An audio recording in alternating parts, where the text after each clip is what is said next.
षठतिला एकादशी व्रतकथा।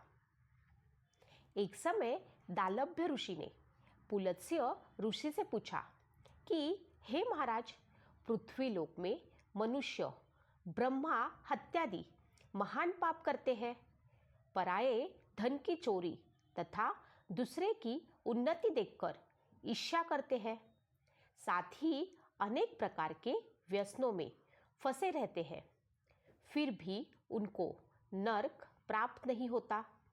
इसका क्या कारण है? वे न जाने कौन सा दान पुण्य करते हैं जिससे उनके पाप नष्ट हो जाते हैं। यह सब कृपापूर्वक आप कहिए। पुलत्स्य मुनि कहने लगे कि हे महाभाग, आपने मुझसे अत्यंत गंभीर प्रश्न पूछा है। इससे संसार के जीवों का अत्यंत भला होगा। इस भेद को ब्रह्मा, विष्णु, रुद्र तथा इंद्र आदि भी नहीं जानते, परंतु मैं आपको यह गुप्त तत्व अवश्य बताऊंगा। उन्होंने कहा कि माघ मास लगते ही मनुष्य को स्नान आदि करके शुद्ध रहना चाहिए। इंद्रियों को वश में कर काम, क्रोध, लोभ, मोह, अहंकार, ईर्ष्या तथा द्वेष आदि का त्याग कर भगवान का स्मरण करना चाहिए। पुष्य नक्षत्र में गोबर, कपास, तिल मिलाकर उनके कंडे बनाना चाहिए। उन कंडों में 108 बार हवन करना चाहिए। उस दिन मूल नक्षत्र हो और एकादशी तिथि हो तो अच्छे पुण्य देने वालों नियमों को ग्रहण करें। स्नानादि नित्य क्रिया से निवृत्त होकर सब देवताओं के देव श्री भगवान का पूजन करें और एकादशी व्रत धारण करें। रात्रि को जागरण करना चाहिए। उसके दूसरे दिन धूप, दीप, नैवेद्य आदि से भगवान का पूजन करके खिचड़ी का भोग लगाए।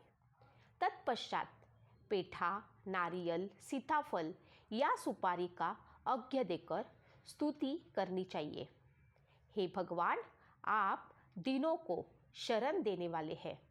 इस संसार सागर में फंसे हवाओं को उद्धार करने वाले हैं।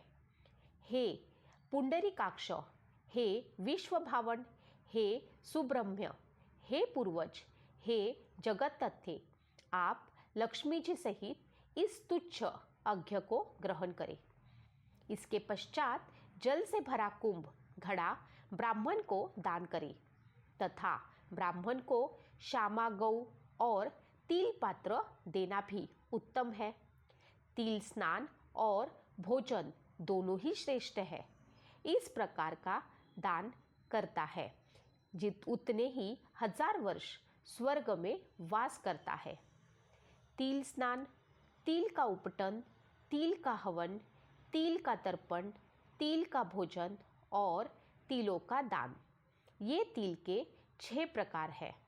इनके प्रयोग के कारण यह षठतिला एकादशी कहलाती है। इस व्रत के करने से अनेक प्रकार के पाप नष्ट हो जाते हैं। इतना कहकर पुलत्स्य ऋषि कहने लगते हैं कि अब मैं तुमसे इस एकादशी की कथा कहता हूँ।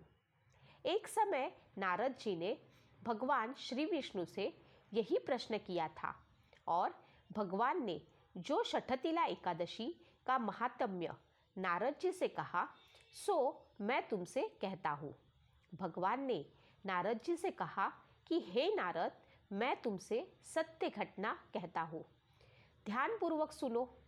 प्राचीन काल में मृत्युलोक में एक ब्राह्मणी रहती थी।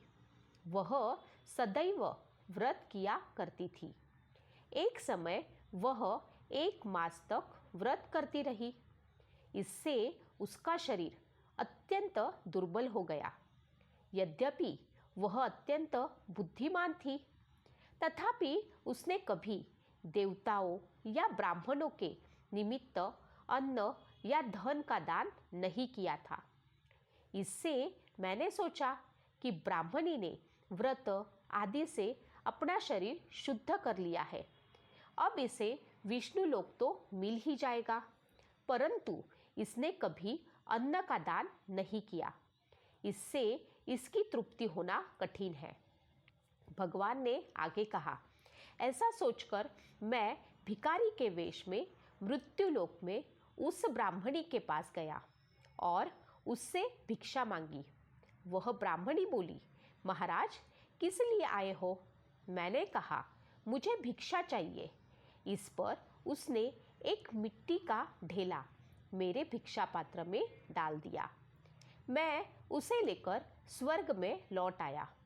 कुछ समय बाद ब्राह्मणी भी शरीर का त्याग कर स्वर्ग में आ गई।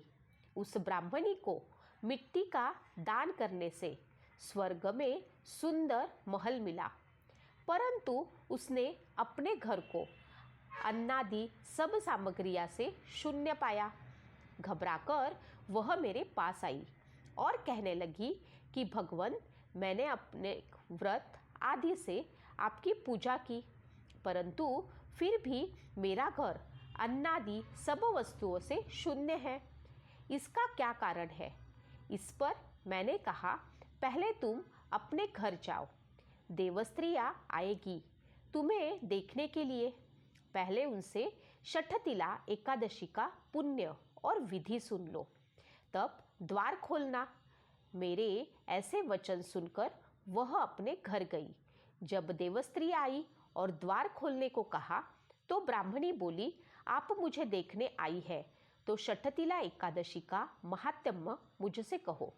उसने एक देवस्त्री कहने लगी कि मैं कहती हूँ। जब ब्राह्मणी ने षठतिला एकादशी का महात्म्य सुना तब द्वार खोल दिया। देवांगनों ने उसको देखा कि न तो वह गांधर्वी है और न ही आसुरी है, वरन पहले जैसी मानुषी है। उस ब्राह्मणी ने उनके कथनानुसार षठतिला एकादशी का व्रत किया। इसके प्रभाव से वह सुंदर और रूपवती हो गई तथा उसका घर अन्नादि समस्त सामग्रियों से युक्त हो गया।